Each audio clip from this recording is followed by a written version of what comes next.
I'm supposed to have it. I don't see it here again. She said she's took you up and turn it on afterwards. And that's what she said. What she said.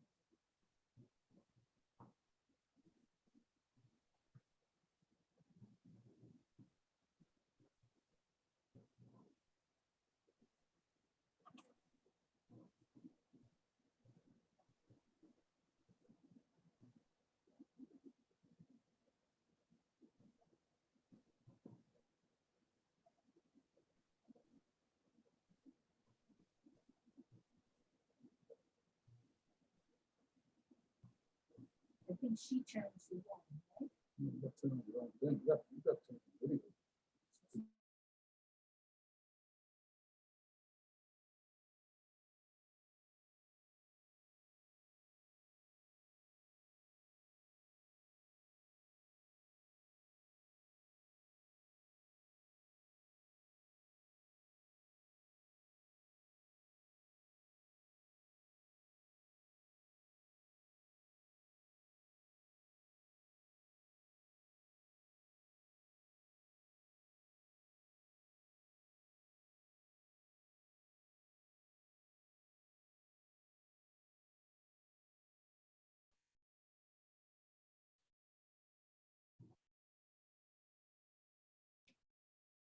Hello, everyone. Hi. Welcome to the museum at Eldridge Street's 20th Egg Rolls, Egg Creams, and Empanadas Festival. Happy summer and happy Father's Day to all the fathers, grandfathers, honorary fathers, and the fathers we miss. My name is Sophie, and I'm the Director of Visitor Services and Program Management at the museum. This festival began as a way to celebrate the many cultures that make up our neighborhood on the Lower East Side, Chinatown, Loisaida, whatever you want to call it, community. And though we've typically been able to come together in person to welcome thousands of people to the festival, that's something we can't do right now because of the pandemic. And yet we still feel so fortunate to be able to share this wonderful stories about food, music, culture, and people with you all over Zoom. We are here to celebrate the folk life of Eastern European Jewish, Chinese, and Puerto Rican communities in this corner of New York City. As we talk about the recent communities here in this neighborhood, I would also like you to join me in acknowledging the Lenape people on whose ancestral homelands we gather. And we also acknowledge the diverse and vibrant Native communities who make their homes here today. This festival is made possible in part by the National Endowment for the Arts, New York City Department of Cultural Affairs in partnership with the City Council, New York State Council on the Arts with support of Governor Andrew Cuomo in the New York State Legislature, and the Shanti Foundation for Intercultural Understanding.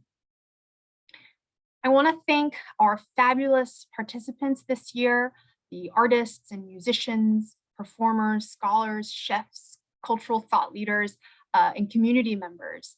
And I also want to thank Mackenzie Kwok, our folklorist, who jumped in pretty last minute and also helped make this program possible. Now, the museum is open to the public since June 1st. We are offering pay-as-you-wish admission through June, and we are offering Lower East Side walking tours. And also in response to the pandemic and the loss that so many of us have experienced, we have worked with an artist on creating a memorial book, which is on site at the museum, and our visitors can come in and find a moment of peace and reflection and sanctuary to memorialize the names of those they may have lost. Our festival will conclude next week, finally, after a whole month, on June 27th with a program about the folk arts. We're going to be seeing demos in both Jewish and Chinese paper cutting, as well as a tour of a Puerto Rican artist's Vejigante masked outdoor studio. You may have noticed today's program is captioned for accessibility reasons. It is being powered by AI, so please forgive any misspellings or typos. If you find this distracting, you can turn this option on or off by clicking the CC button at the bottom of your screen. Now, onto the program today, all about street games and New York City in particular on the Lower East Side. Now, why are we talking about street games during this festival about folk arts, food, and music? Well, we're going to get into that, but we also wanted to highlight the traditions of how communities of all ages and backgrounds can gather together to socialize and make new friends on the streets of New York. These street games and forms of cultural exchange show us the folkways of our New Yorkers, young and old, spend their time. So we have a terrific group of panelists today, wonderful guests. And before I introduce you to our moderator, let me just show you this short clip we prepared for you about some street games over down the street at Seward Park.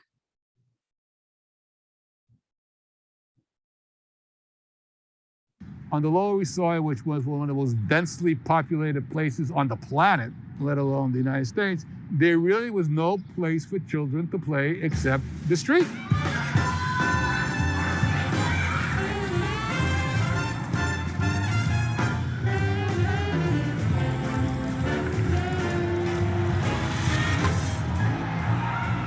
My name is Gil Gordon. I was born down here on the Lower East Side, not too far from here on a street called Stanton Street.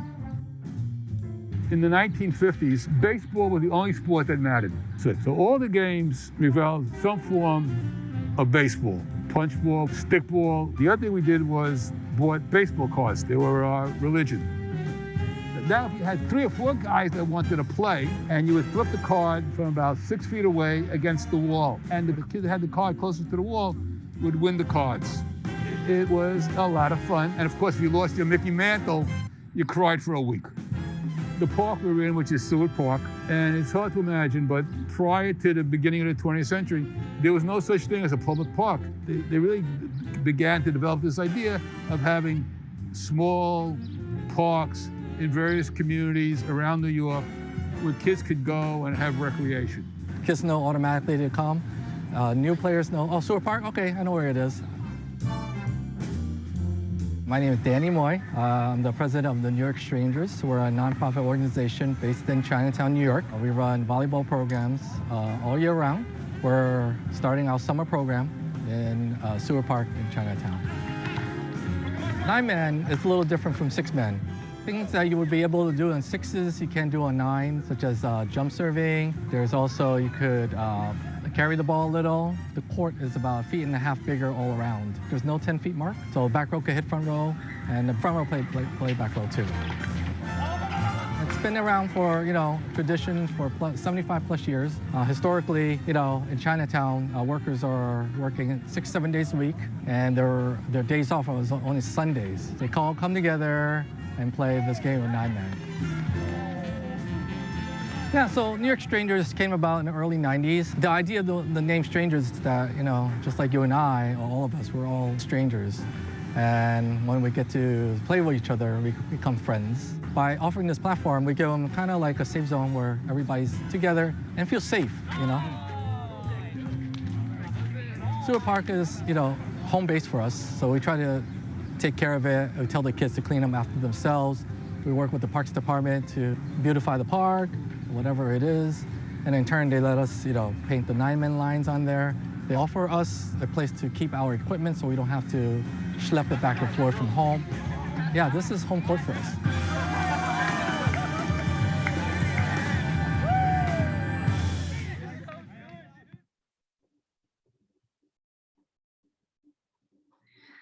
Great. So I am going to start introducing our guests. Our moderator today is Steve Zeitlin. You could probably see him here on the screen now.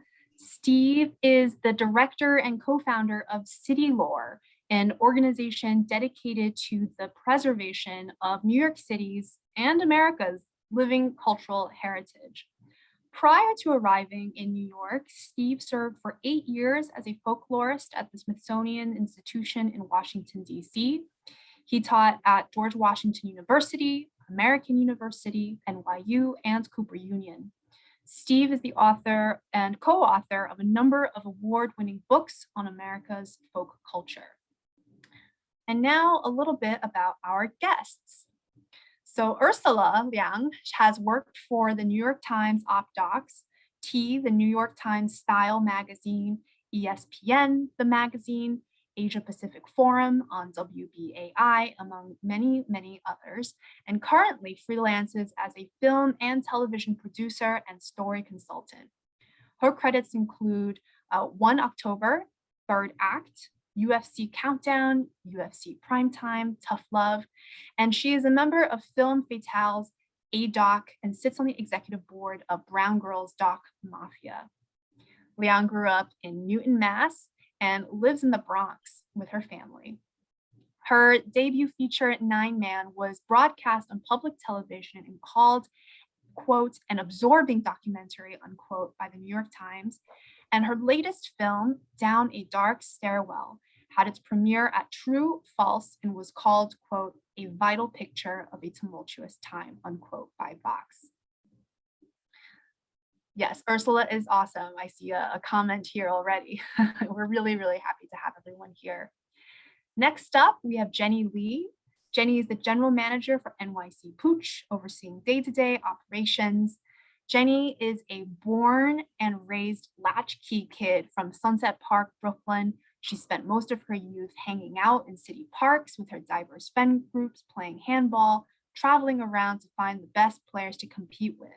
And fun fact, Jenny is actually very, very close neighbors with our former deputy director, Amy Stein-Milford, something that we didn't know until Jenny and I met last week. So very happenstance, but a very, very, just a very fun occurrence.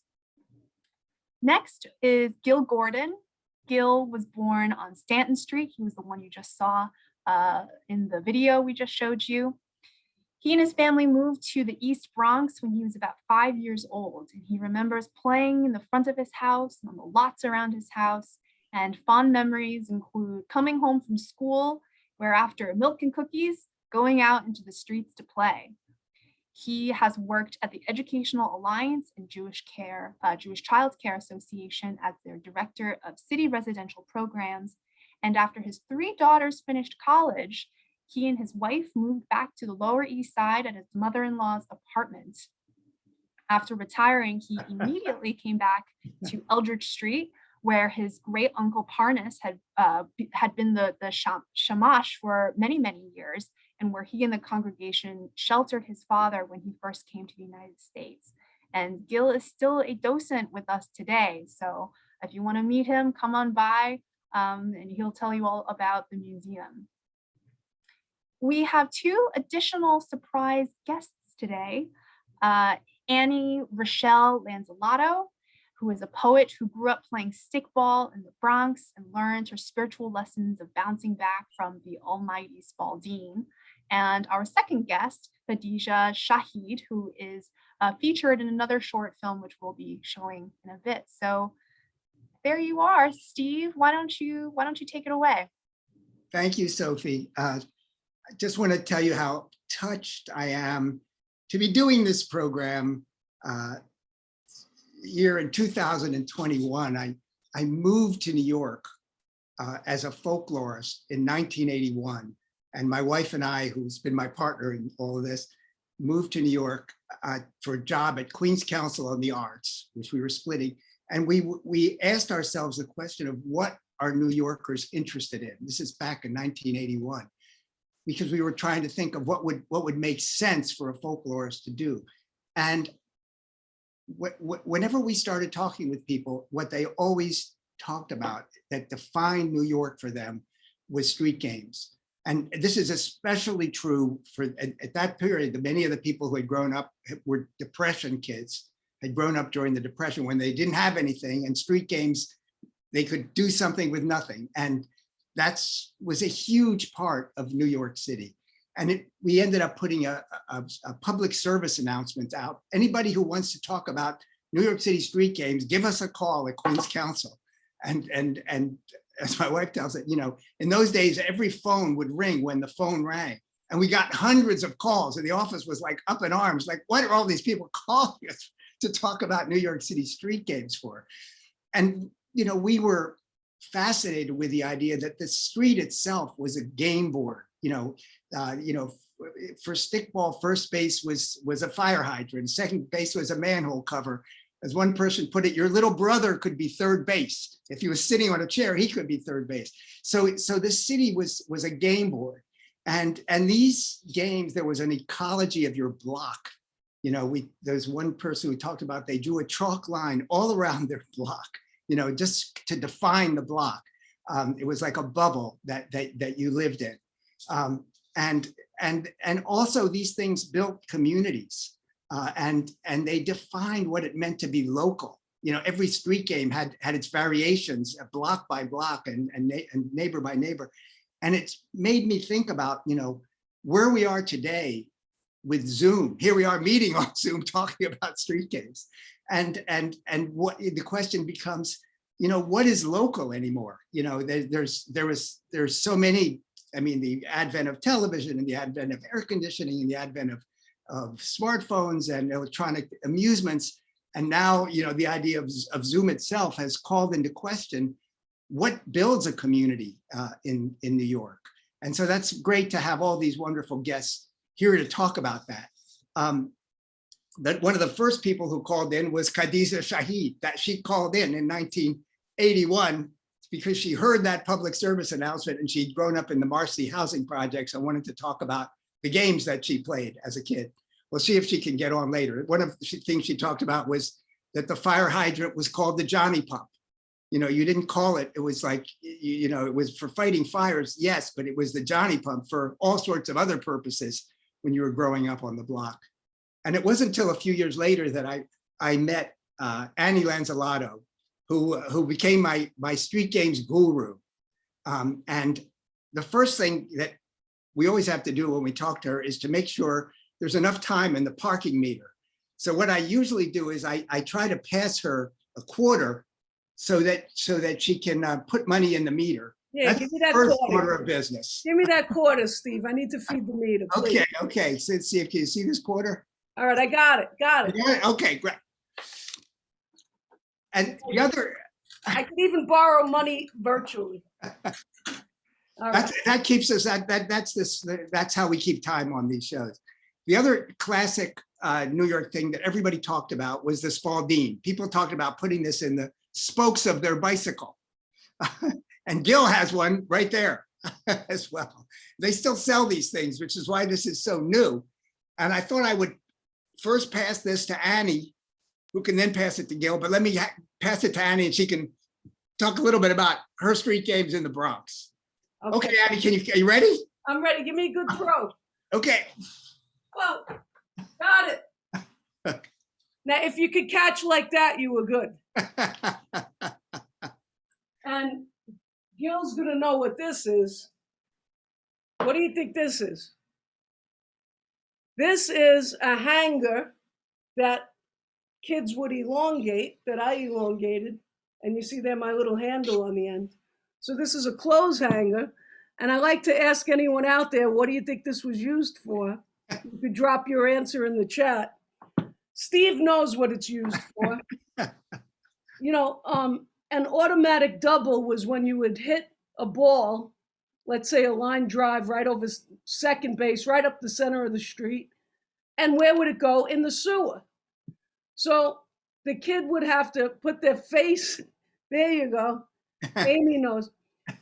We would have to put our face in the sewer grate and we'd stretch these hangers, sometimes two, it depended on the water level, down into the sewer grate to retrieve the ball, because you didn't want to lose that ball.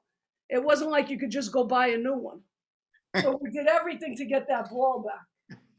And just the other day, Steve, I was talking to a neighbor. Her name is Annette. She's from Sound View. And she said, oh, you kids on Zariga use the hanger. That's nothing. She said in Sound View, the guys had a crowbar and they'd take the sewer right off, the grate right off. And then she would climb down in a ladder as a little girl and with a pail on a rope, scoop the Spalding out. So I guess kids on Zariga. Yeah, uh, well, and I told Annie, which she, back where I grew up, which was in Sao Paulo, Brazil, they had these big gutters, sort of on the sidewalk, which would be the drains for the water. And it was big enough, those were big enough that they actually, I was so little, they lowered me in to get a ball. Somebody held my feet and I crawled in there to try to retrieve a ball. So Steve, there's so much to talk about, but one thing is, you got me involved in a couple of documentaries. This was one of them, New York Street Games by Matt Levy. Oh, yeah. And then I know the other one was The Life and Times of Miss Mary Mack. That's right. That's right. You have a clip of that, right? Yeah, and we have a clip of it, and we have both Khadijah's in it and Annie's in it. We thought we'd watch it for a moment.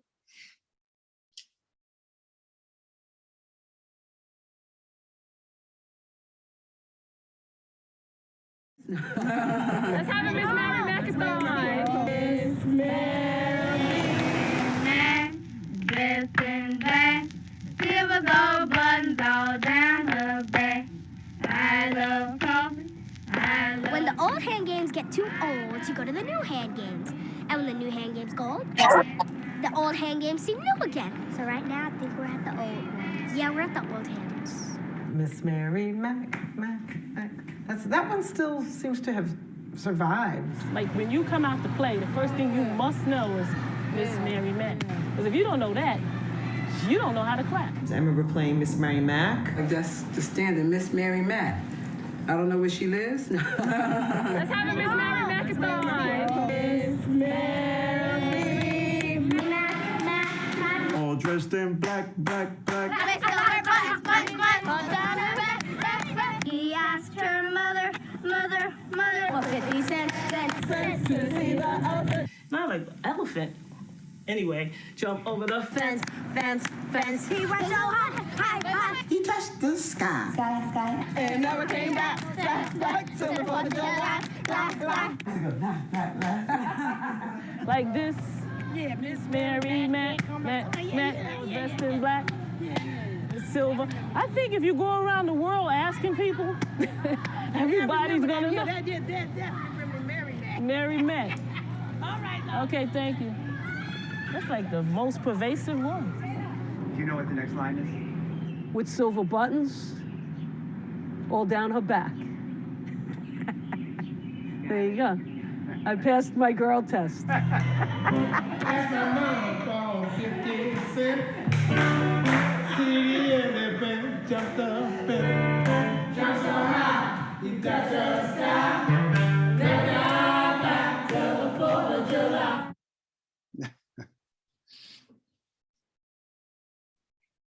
Thank you for playing that. All these things are, street games are so much a part and so endemic to New York that I can't get away from it, right? 40 years and people still are coming back. There's always a new project that we need to do relating to street games. So Annie, why don't you throw the ball to Gil and see if he can catch us, knows how to catch us ball. Okay, Gil, here it comes. I'm giving you a high pop fly. Here it comes.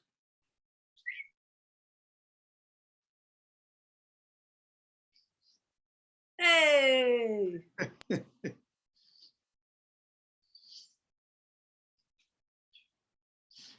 Gil, you're muted. You're muted, Gil. So you gotta unmute yourself. Gil, Okay. there you go. Now? Yeah. So, okay, let me pick up a couple of points. The block I grew up on in the Bronx was the Soundview Avenue Station block.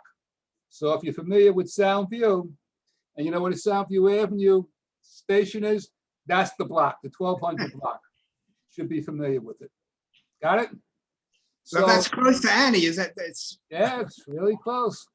So Stickball, which was the ubiquitous game in the Bronx, 3 versions of Stickball, right?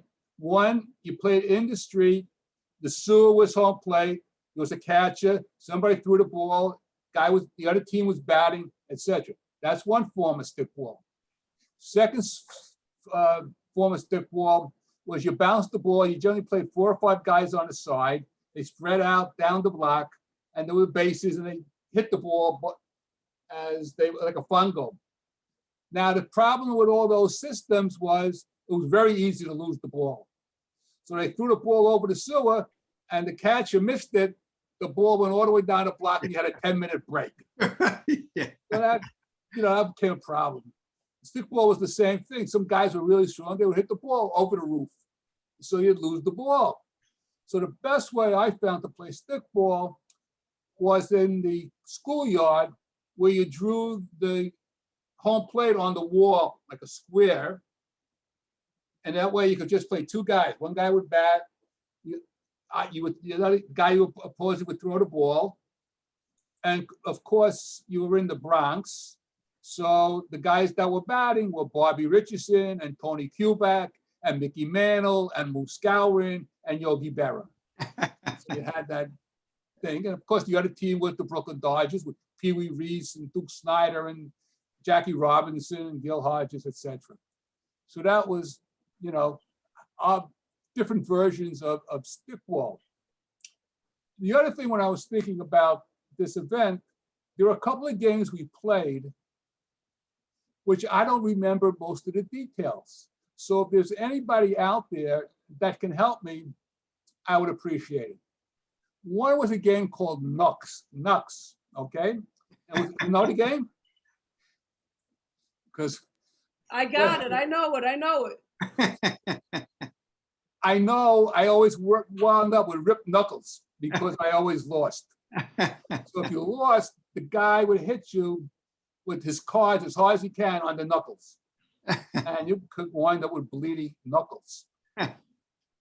You remember that, Annie, right? You've talked about that I'm game. still bleeding. I got scars. It's 52 paper cuts. I'll show you my scars. Yeah, 52 paper cuts at one time. I'll show you my scars.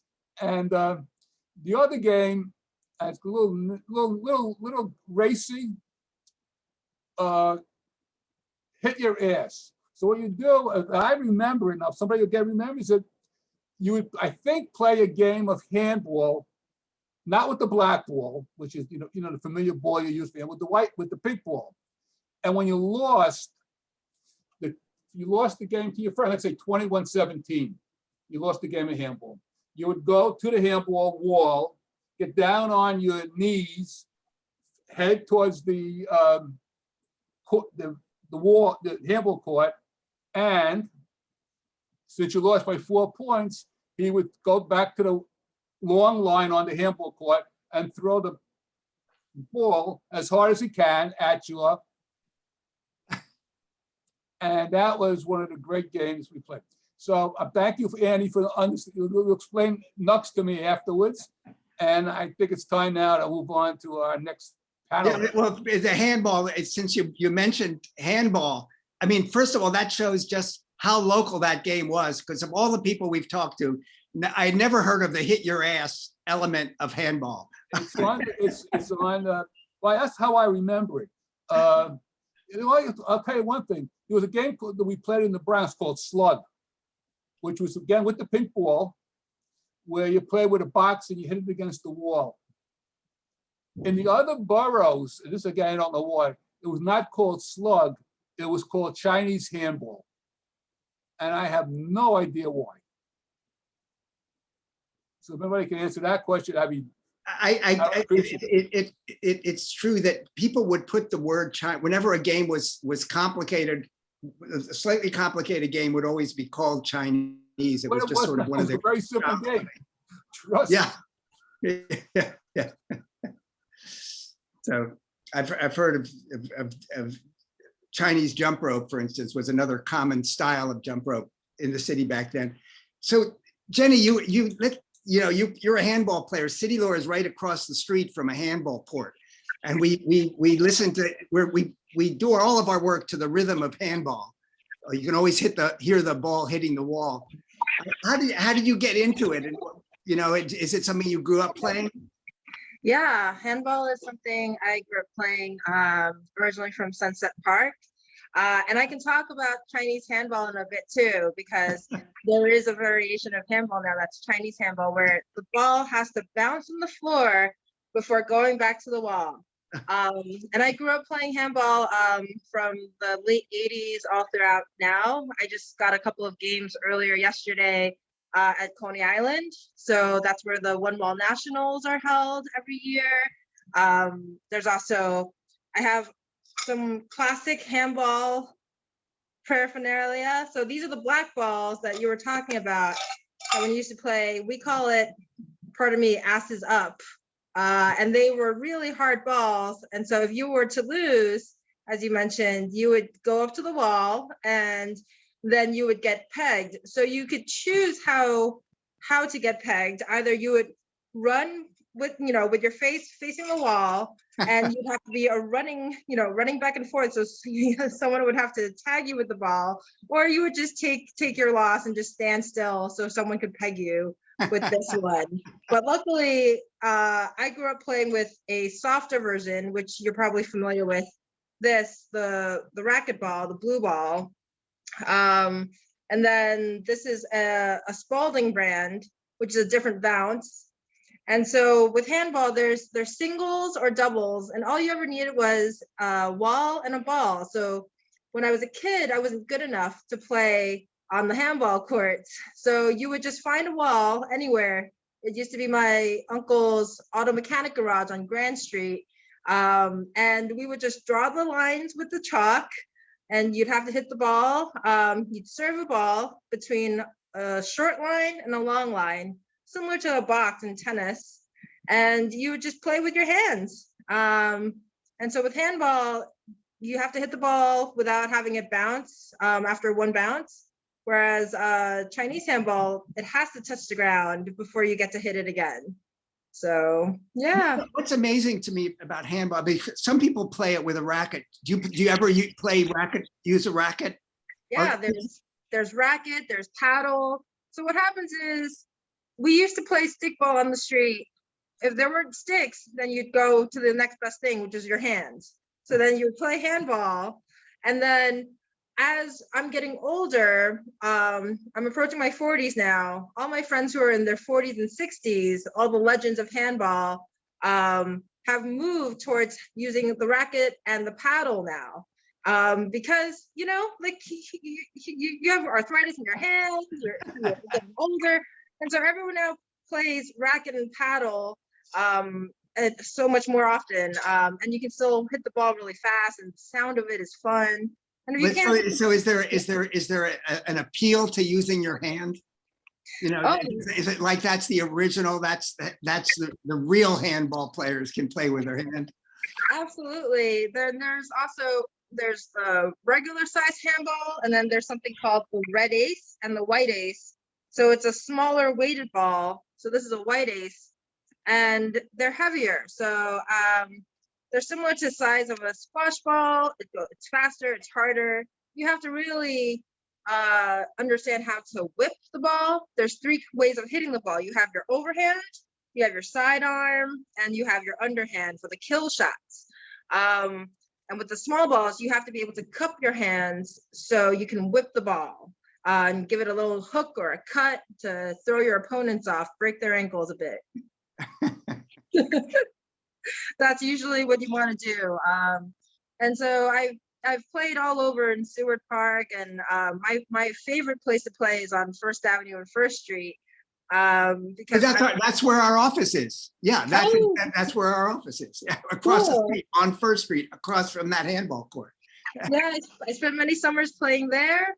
Are you a legend of handball, or would you consider yourself one of the legends?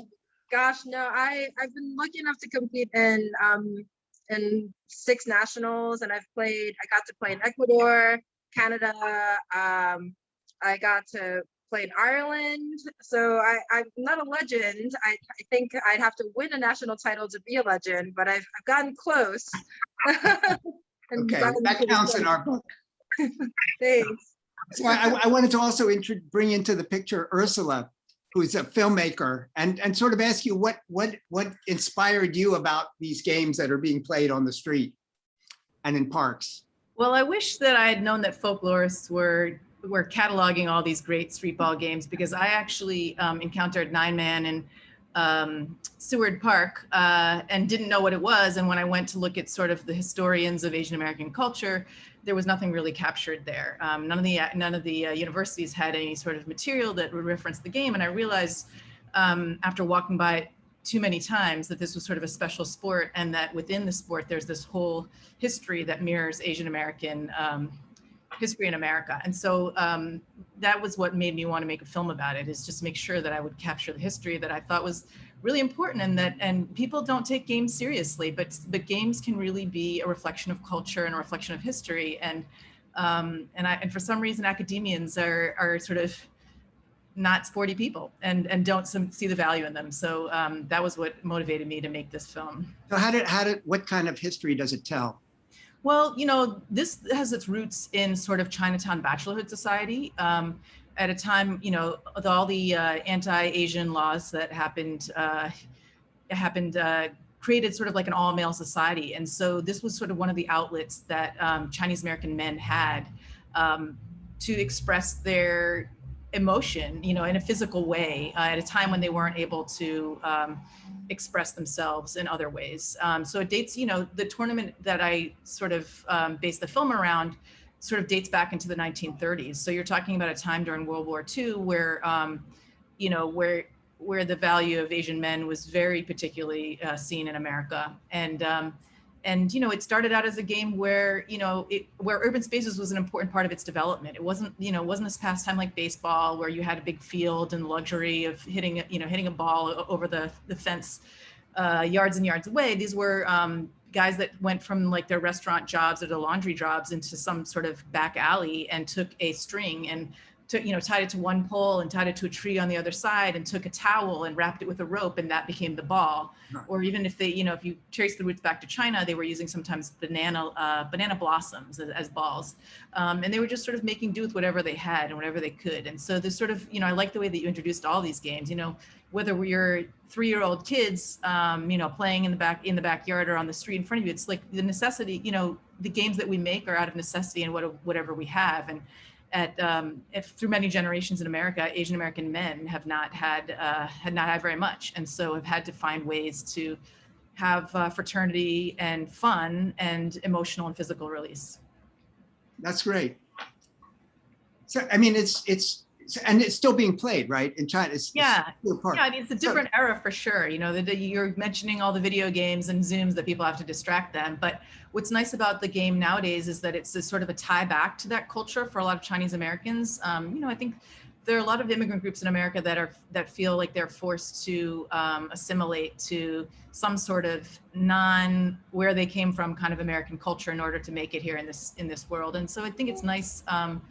They're nice. It's nice to have like communities and spaces where you can express that culture fully. And you know, I think in particular for Chinese American men, this is a place where Chinese American men are still stereotyped in very specific ways. With their physicality is stereotyped, their masculinity is stereotyped, and to sort of be free of that in the space of sports, to be in sort of an all Chinese environment or all Chinese American environment where that's not questioned is again a form of like emotional relief, even in modern day where, you know, there are other options like video games and they can go to baseball games. Great. So I'm curious. I mean, Jenny's handball too is still alive and pretty much thriving, at least across the street at first seems to be thriving. What do you think is the future of street games? You know, and of the kinds of things that people do informally outside. I mean, it's also, you know, these are informal sports, right? They're pickup games and things like that.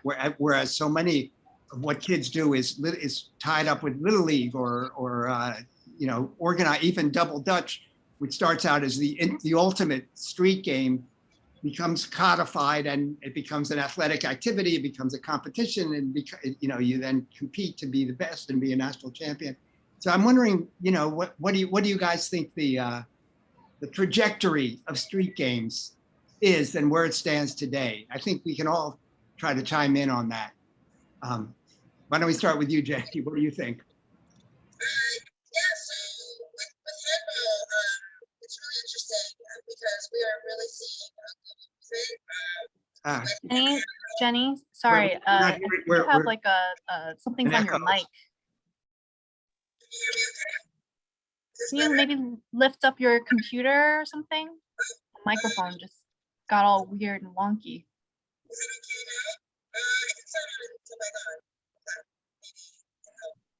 Okay, maybe. Okay, well, we'll come back to you. Yeah. Gil, what do you think? What's your perspective on, do you still see kids playing outside? I don't see kids. Am I muted or unmuted? I can't. You're not muted, right? Wait, but now you're muted. How now? Good, this is good. Okay, I don't. I mean, I live in, Lower East Side in, I guess we call it a middle income co-op, which is heavily Asian American. We have plenty of green space for kids to play. I don't see kids playing. I don't see kids playing outside.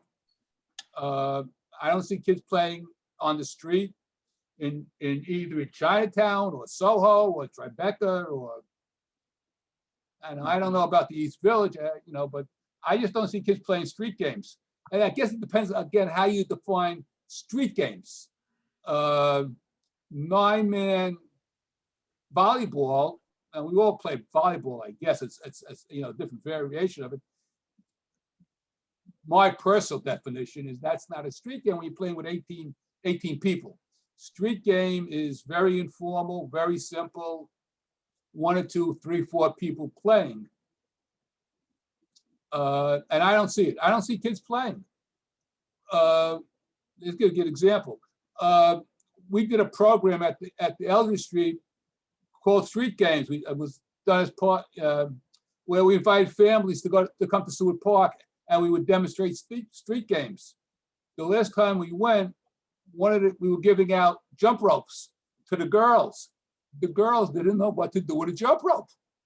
I mean, as strange as that sounds, they looked at these ropes and they had no idea what to do with it. Like a foreign tool. Mothers finally explained it to them. So, yeah, that's so sad. And we know the Spalding is something that most people most of the current generation have no idea what it is. Yeah, well, in fact, Annie, I know that you talked about somebody actually took a Spalding that came out of the river. Yeah, so I put out a call because I write poems about Spaldings because they are my spiritual mentor. And the message of the Spalding is the harder you hit the pavement, the higher you fly. So I wondered, where are all the lost Spaldings? If anyone out there finds them, please let me know. So I got a few in the mail. I'm going to shout out Harley Spiller from Franklin Furnace, who does water cleanup under the Whitestone Bridge. And I got this in the mail, and he says, I found, you see, it still has river water on it. I found the home run you hit in 1967. And look at this thing. It looks like the moon. Look at this. And it still bounces, which since I'm 50, whatever, I don't even know, 58, I guess, this gives me hope that we can age and still bounce.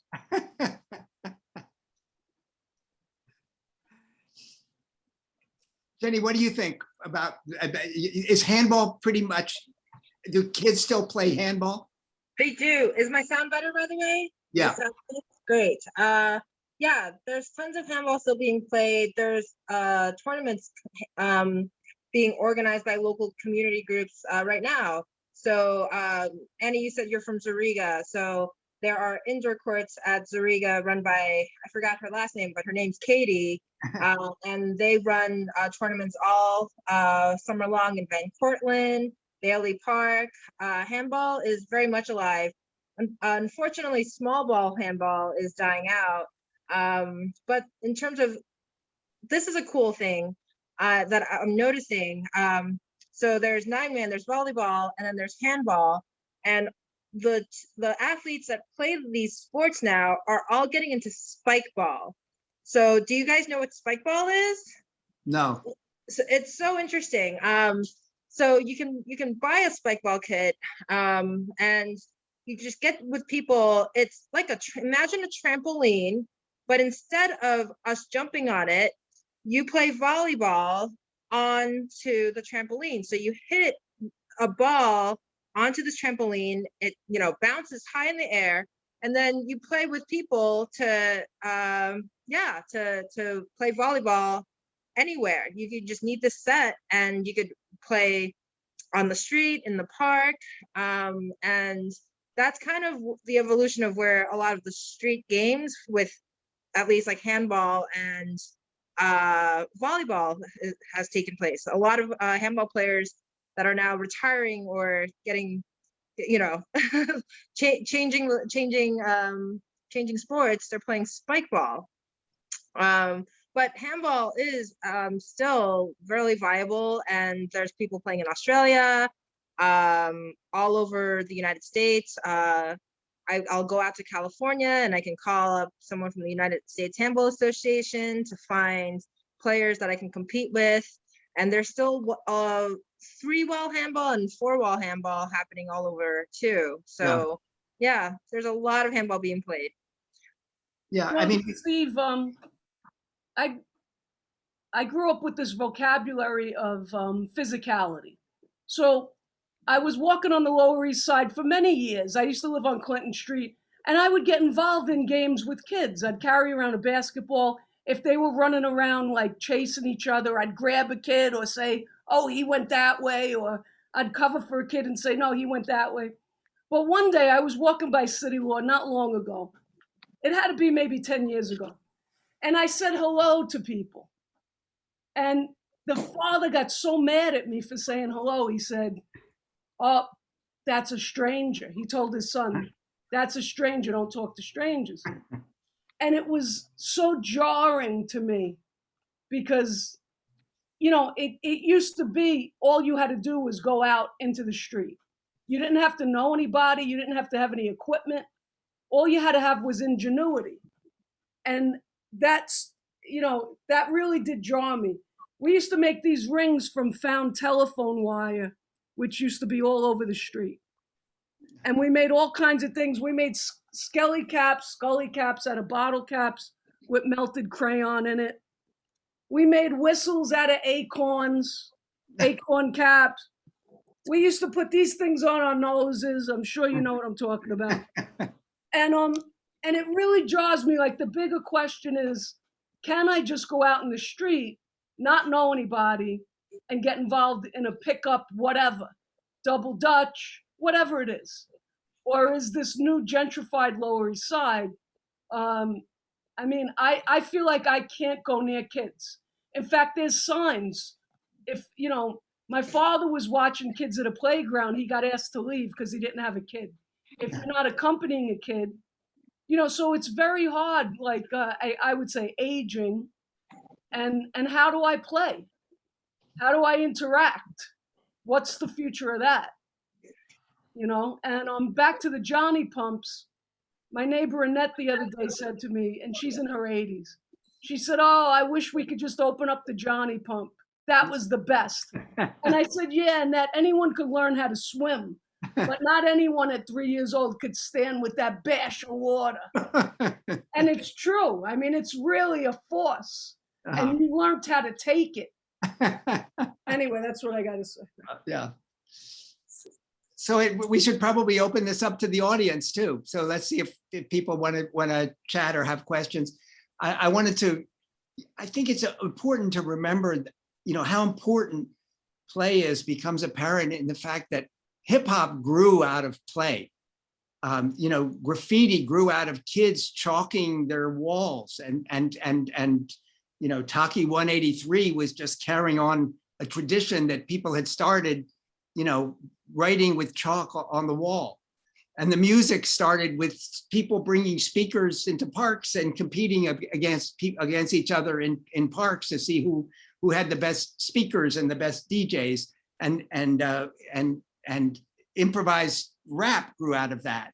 And so, it's the street games in New York and in the Bronx have changed the world. And maybe that's a sign too of, you know, how germinating and creative these games are, and how, you know, it's part of something that is a message to parents and teachers to find ways to create this kind of personal interaction that can create communities in place, you know, communities based in a place.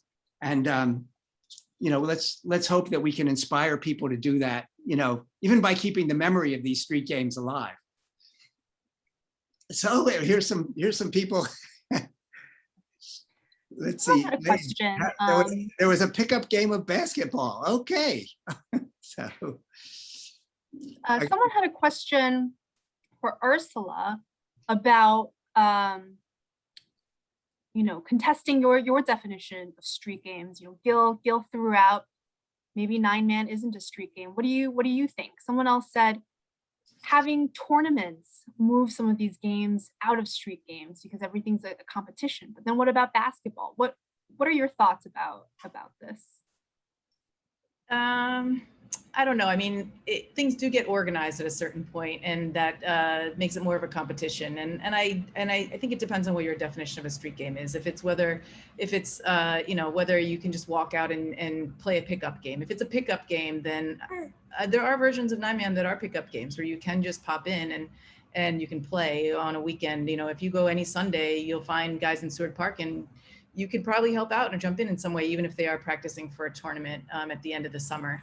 You know, and I guess a street game to some people is one where anyone is welcome, and the same. I mean, that is true for 9-man. Anybody is welcome, although there are eligibility rules in place to keep it Asian American, and so you know, a lot of the organizational structures, and when you also have like intergenerational support, I think that does bring a little bit of a formality that might jump out of the language of street game for some folks. And that's one of the beautiful things about 9-man is there is an intergenerational aspect. There are elders, people in their 60s that are still playing on the court, you know, with 9-year-old boys, and they're also helping organize it. So it's really a robust community at this point, but there are definitely places where it's, I mean, you probably have to have more than 2 people to play, but you don't have to have the full, you know, 9 probably to do it. The rules, the game is a little bit different from volleyball, and you can do some of the moves without that full organizational structure. But I guess it depends on how you define things.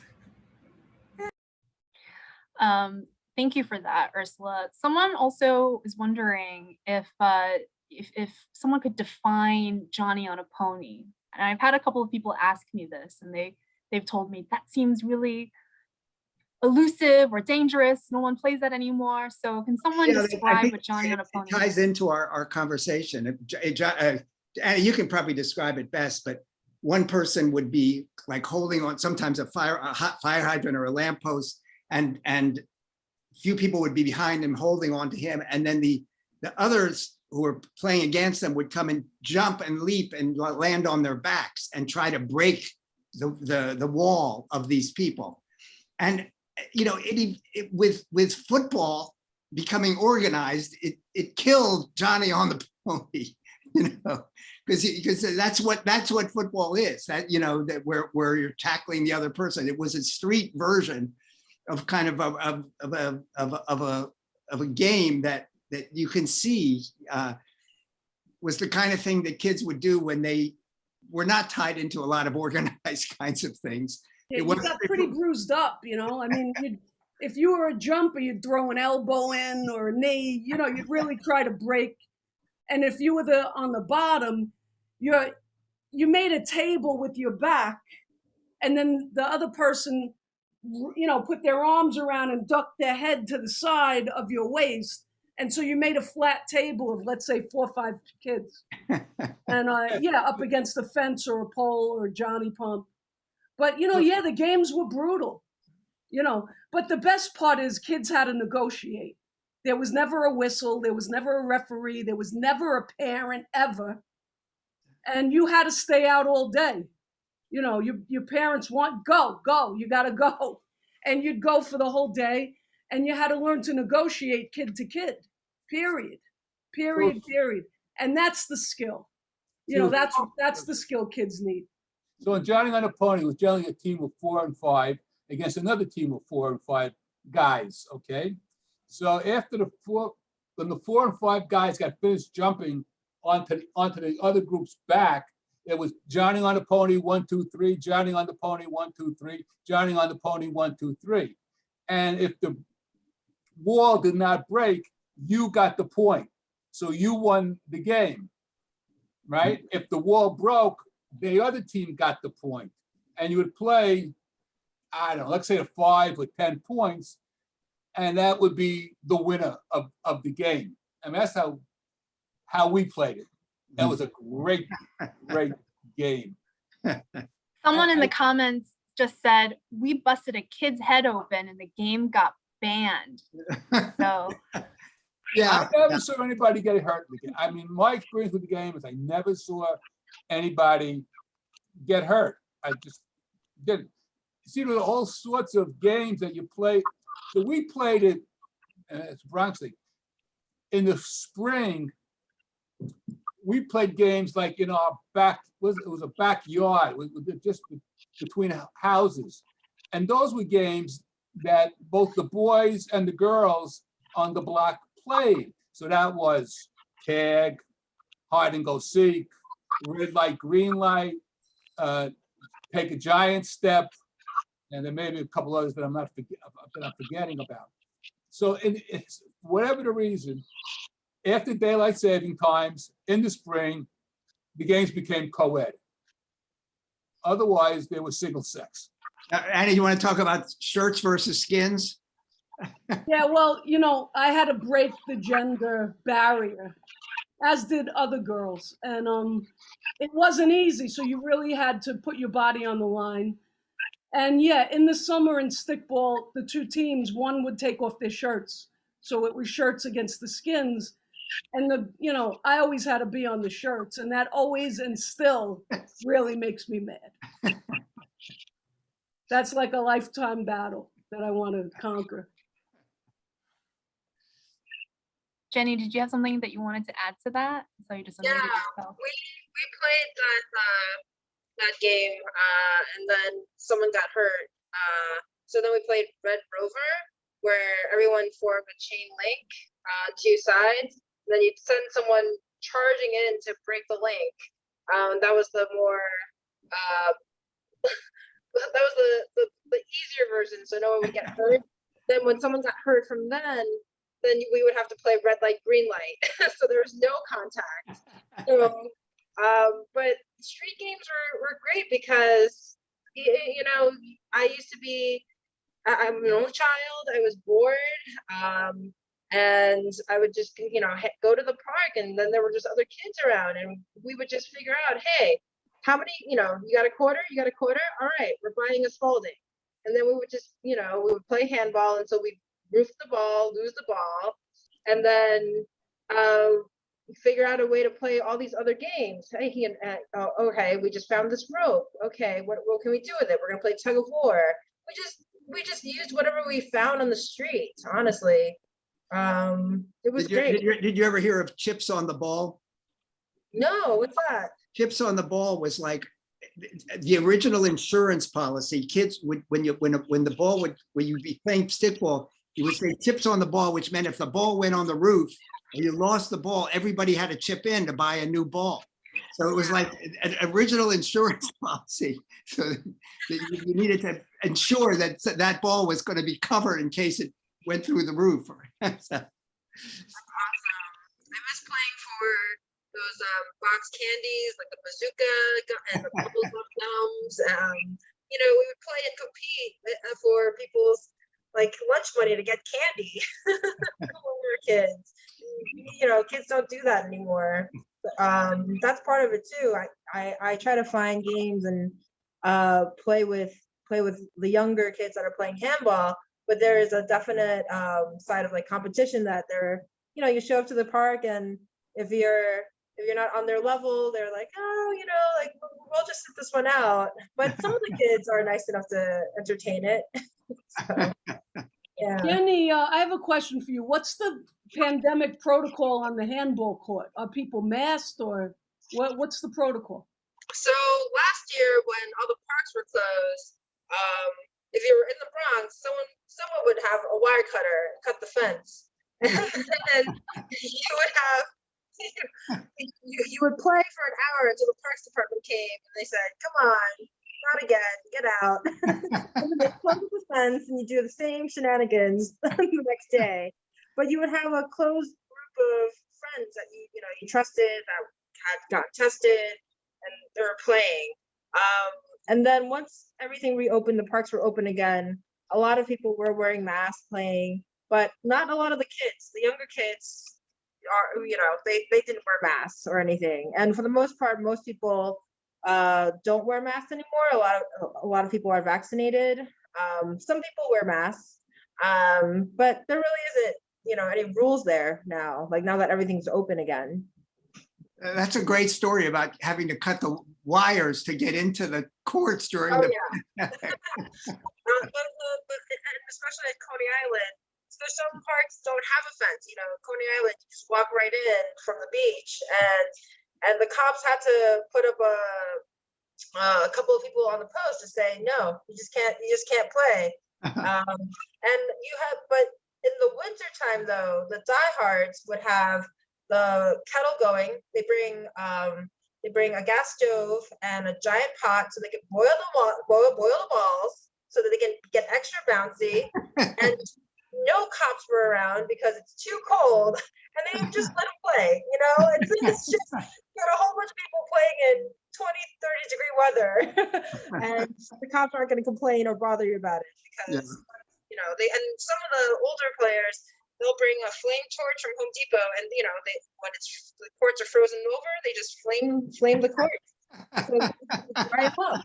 Yeah. Well, it really speaks to the importance and the passion that people bring to these games, and I think that.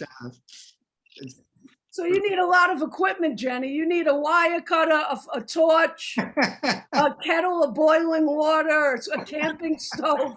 That's a lot of handball equipment. Thank God we've all grown up and we have cars now to transport all this stuff.